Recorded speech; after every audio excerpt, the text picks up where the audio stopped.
What's up, weirdos? It's Denny. This is James from TDB.org, bringing you another episode. Today we have another tea sent to us by Darius, aka Shaw, as he is known in the online tea community. So this has been Atlanta stored, stored in America. Dirty South. Sure. Yeah. I love those Dirty South rappers. And we're not talking about tea rappers, ladies and gentlemen. Okay. Embarrassed myself enough on the episode so far. Yeah. What do we got going on? It looks like it's raw, and it smells like it as well. So, it's a raw pu'erh from Xizi Hao. We brought a number of their teas on in the past, sort of a boutique Taiwanese label. This is the Xishangmeishao. Sure. And I think we brought this tea on, but I don't think we brought on the Atlanta version, because there's probably only one Atlanta version from Mr. Darius over there. So we are going to take a quick smell. And one thing that will be different about his storage versus Taiwan storage is that it'll be, I think, comparatively dry. So it's going to retain more of those top notes and hopefully more of that complexity. Yeah, very interesting. We'll see. 2007, so it's definitely older. So 12 years now. Yeah, it's Pretty crazy. It's crazy to think about. It's been a long time, y'all. We've been doing this for a long time. Yeah. Pretty soon they'll be able to look at the first episodes of the TDB and the later ones and look how much those guys aged. Ugh. Unfortunately, our technology... Ooh, wow. Technology's gotten worse. I know. The quality. We're Benjamin buttoning our technology. Pretty soon we're going to be in only available on VHS from Blockbuster.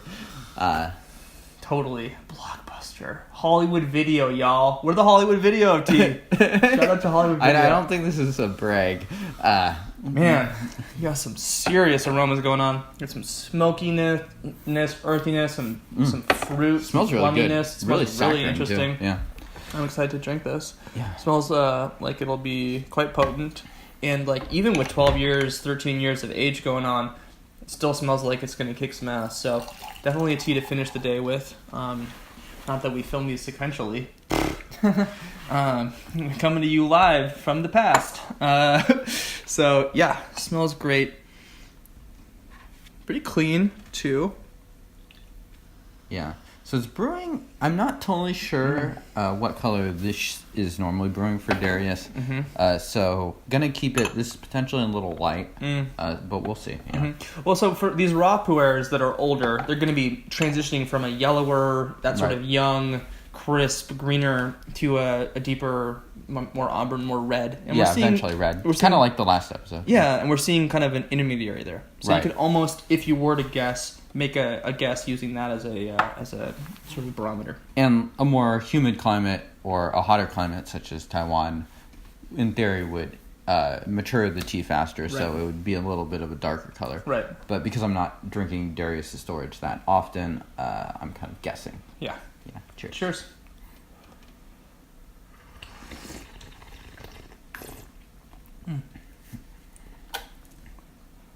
So light, but hinting at some sweetness. Very sweet, getting maybe a little bit of tropical fruits, a little bit of earthiness.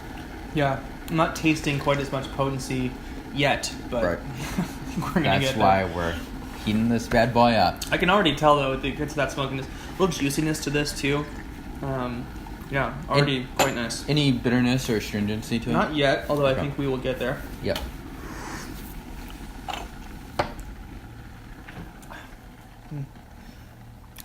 The aftertaste of this, even in a light brew, it kind of sticks in your mouth, sort of like a syrupy Exactly. Thing going on. Yeah, definitely a bold flavor profile, sweet but potent. A little darker in this brew. Yeah, much more orange, and little residual peatiness to it, which is a great balance to some of those fruitier notes that I think I'm tasting a little bit too, as well. Right. And it'll be interesting to note, if we were to be able to drink these side by side, some of those fruit notes might not be quite as present. that aroma has changed a bit. Yeah. Really pungent right now. Really pungently floral, almost aggressively in your face with sort of like these rich garden aromas. Absolutely. Yeah, with a little of that medicinal Chinese medicine shop smell too.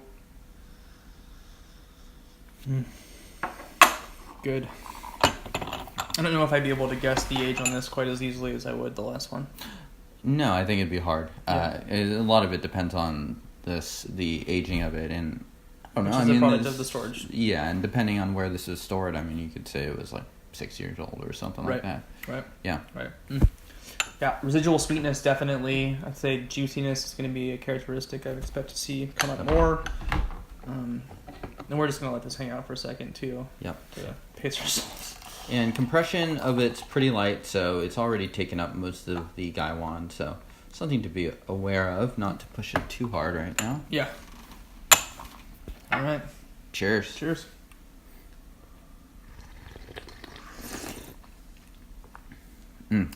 Really tastes like a raw in this brew, at least. Yeah.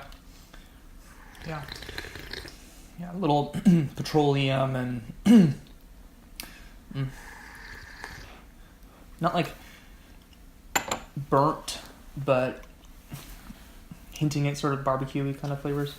You know, I didn't tell you this, Denny, but now that you mentioned the petroleum, I'll bring it up. But I saw a Reddit thread recently specifically talking about your use of gasoline and petroleum in pu'erh and debating. They're like, James seems to think it's silly, but Denny always goes for these adjectives, and it was sort of a productive discussion, I'd say, talking about whether they did it, and it seemed to be split almost 50-50 as to. And for the record, I actually do understand exactly what Denny's getting at, even if I wouldn't probably describe it in exactly the same way. Yeah. But it's sort of like this fuel for tea. It's like very pungent. It's almost acrid. Yeah, you know, it's... Yeah. Anyway, I think we all know who's right. Subscribe. Vote Denny. Vote Denny 2,090 million. Yeah, no. Really good. That's cool. I like that. Yeah. But Tasty. anyways, it's Dang. interesting. Yeah. Yeah. But, yeah. I think it can be a showing of sort of like the intense strength of tea. Certainly, pungency. Yeah, exactly. I mean, I'd say specifically raws have that unique characteristic where it's like just, it's overwhelming. Yeah. Get the energy off this already. It's a strong tea. Cheers.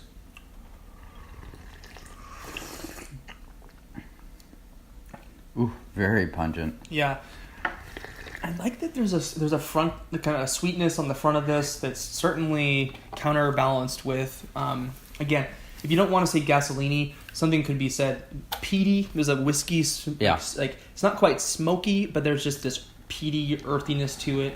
Yeah, exactly. Like it's almost smoke, but it's not exactly the same thing as what we think of as smoke. But there's definitely like a really strong pungency that's on the heavier and stronger end, and more in the astringency vein than it is just like smoother or whatever. Right. Mom test? Not the way we're brewing. No. Yeah. Certainly not. What about the ultralight challenge? Also would make you puke.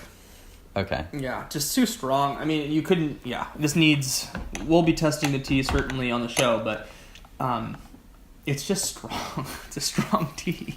It's an attention-demanding tea. This is not a daily drinker. It's a finish the day with kind of a tea. Or special occasion sort of tea. Totally, yeah. But again, there's interesting balance here, right? It's potent, it's strong, it's maybe a little bit, not acrid, but just intense. But even then, there's a sweetness to it. I think that there's a little bit of a plumminess to it, potentially. Just a small amount of fruit going on. Quite good. Yeah. Deeper flavors happening throughout the body. Sort of get that energy feel. Yeah. It's nice. Yeah. And one thing that Denny noted in, I think, a couple episodes back is, for an oolong tea actually, was how the leaves can start out looking dark or whatever, and you can see the actual color of the leaves change as you brew it out. Right. So it's definitely the case for this too, and you can see the leaves are quite green. Yeah, quite green. And that really tells you quite a bit about the storage, about how dark or how humid it was, or how dry the tea was, and exactly tells you that this is more on the dry end, which lines up to I think the experiences we're having. It tastes like it. Yeah. And we'll find it'll be an interesting thing to see this tea age further, see how it would compare to a Taiwanese stored version of this, because certainly this tea would take more time. In fact, I think you could watch a past episode of us a couple of years ago drinking this exact same tea from Taiwan, and even though the tea was technically younger because we were having it a couple of years ago, right, the tea was, I think, very different. Yeah. And not nearly this pungent. Yeah. Delicious. And there's benefits to both sides. So yeah. Cheers.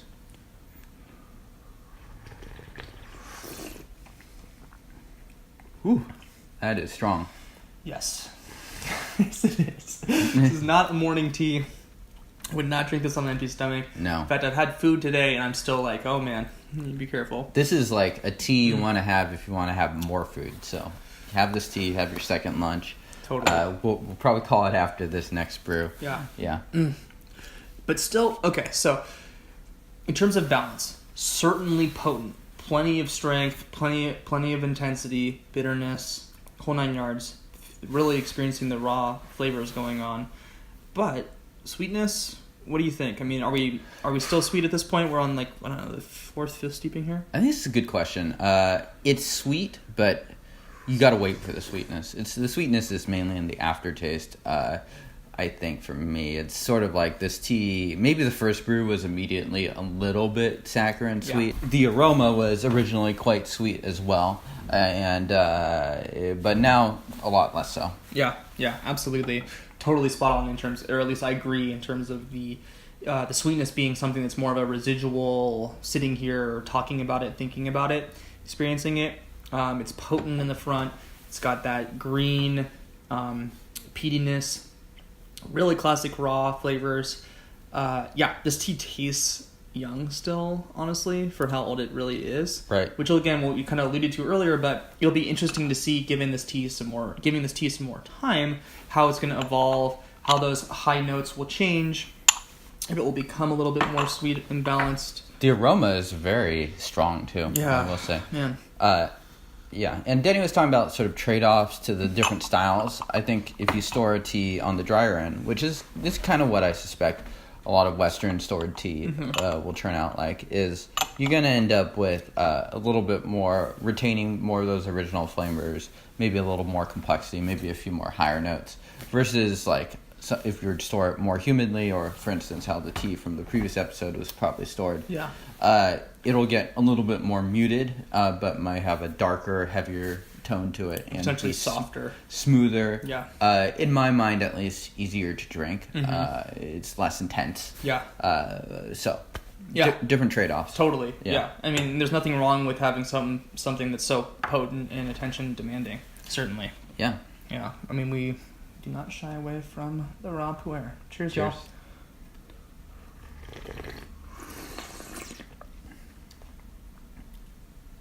I love how juicy it is.